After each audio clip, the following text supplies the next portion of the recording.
In the last bit, we looked at prompt weights and we went through these examples, but we actually did not do a practical project. So let's go over to Midjourney. Okay, now we enter our prompt. How about we do the one that I had as an example, which was the clay building. Very, very simple clay building. Okay, so in this case, it outputted a clay building. But if we were to change up the weighting a bit on it, and we do the same thing, but we consider clay to be weighting of 3, and then we put building weighting of 1. That means that we're not removing the fact that we want it to be a building.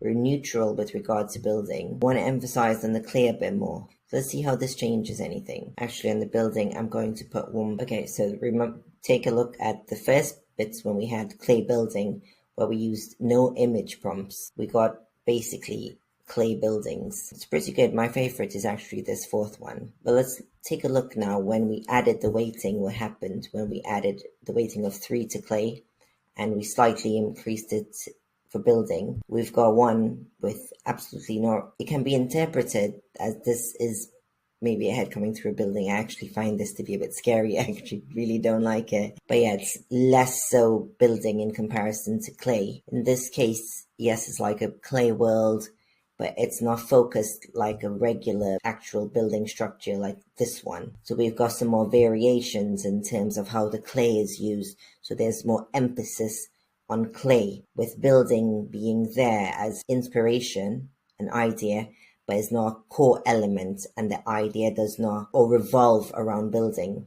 The idea actually revolves around clay. And you notice in this fourth one, it's all clay, it's a building, but the concept has a bit more chaos at it. It's more random, it's clay, it's more creative.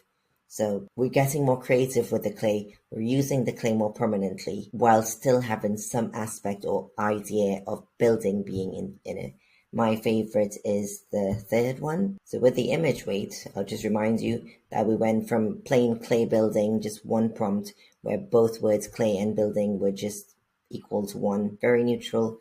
We got, it's imaginative, yes, but in terms of creativity, we may not be able to really come up with a prompt to describe something like what we would get later on. And when we emphasize clay as a factor of 3 with building at 1.3, we got a really nice base for a building in a bit of a fantasy-like theme, where we've got a lot of clay elements and it's just not a regular building structure. It's very creative on the clay side. So I hope you enjoyed this little project on how we can use weighting on words and how to use the double colon. Hope you enjoyed it. See you in the next video.